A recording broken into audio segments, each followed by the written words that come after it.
ছেলে স্কুলের তো ছুটি পড়ে গেছে 1 উইকের জন্য এই নিউ ইয়ার উপলক্ষে। তো ওর তো এর জন্য আমার সকালে উঠতে হয় না, কিন্তু টিউশনগুলো তো চালু আছে আর সকালে ওর টিউশন রয়েছে। ও খেয়ে যাবে, তো ব্রেকফাস্টে আমি তাড়াতাড়ি করে কি বানাবো, তো এই ডিমের কুচি কুচিটা আমি বানিয়ে নিই। ডিমের কুচি কুচি কেন নাম দিয়েছি তোমরা সেটা পরে জানতে পারবে। তো যাই হোক, দুটো ডিম ফেটিয়ে এর মধ্যে একটু নুন আর গোলমরিচের গুঁড়ো অ্যাড করলাম। দেন এইভাবে পাউরুটিটাকে স্লাইস করে কেটে ভালো মতো করে ডিমের মধ্যে পাউরুটিটাকে মিশিয়ে দেন তেলের মধ্যে দিয়ে ছেড়ে এপিট ওপিট করে ভেজে নিলেই বেশ ক্রিস্পি ডিমের কুচি কুচি তৈরি হয়ে যাবে। আর এই ডিমের কুচি কুচিটা না আমার ছেলে নাম দিয়েছে, আমি না। তো বেশ খেতেও খুব সুন্দর লাগে। তাড়াহুড়োর সময় যখন আমাদের হাতে টাইম কম থাকে, দেন এভাবে বানিয়ে নিয়ে খেয়েও দেখো, খেতেও ভালো লাগে। তো তারপরে ছেলে খেতে আরম্ভ করে দিয়েছিল, টিউশনের টাইম হয়ে যাচ্ছিল।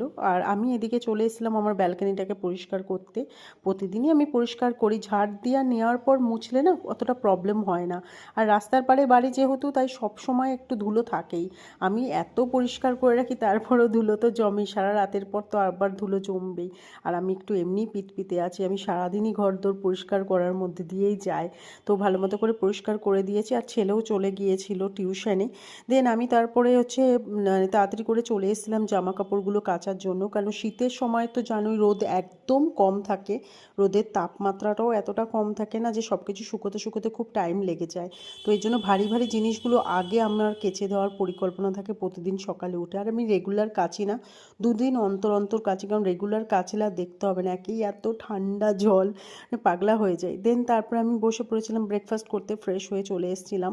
তো ব্রেকফাস্টে আমি ডিম টোস্ট খেয়েছিলাম আর একটু কফি বানিয়ে খেয়েছি। শীতকালে তো কফি যতবার খাও ততবারই ভালো লাগে।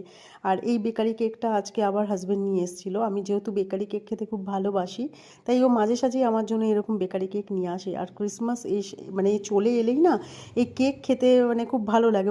আমাদের বাড়িতে তো 3 বেলাই আমরা কেক খাই ডেজার্ট হিসেবে, সকালবেলা ব্রেকফাস্টের পরেও একটু কেক খাই, লাঞ্চের পরেও খাই, রাতে তো খাই। আর এত সুন্দর ছিল, পুরো ফ্রুট আর ফ্রুট ভর্তি ছিল। এরপরে ঘরের কাজ করতে চলে আসি। আমি সচরাচর আমার ঘরের জানলাটা খুলি না, রাস্তার পাড়ে বাড়ি বলে প্রচণ্ড ধুলো থাকে, আর এসি যেহেতু আমাদের ঘরে লাগানো আছে, তো এর জন্য আমি আরও জানলা টানলা খুলি না। কিন্তু মাঝে সাঝে খুলি যখন আমি এই লেপ কম্বল টম্বলগুলো রোদে দেওয়ার চেষ্টা করি।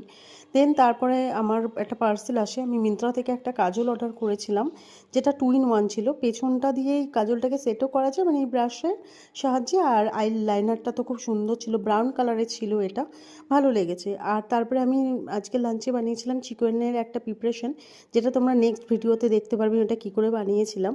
তারপরে আমি আমার লাঞ্চ কমপ্লিট করি। তো ভিডিওটা এই পর্যন্তই। ভালো লাগলে প্লিজ একটা লাইক করে দিও অ্যান্ড চ্যানেলটা সাবস্ক্রাইব। দেখা হবে পরের একটা ভিডিওতে, ততক্ষণে টাটা।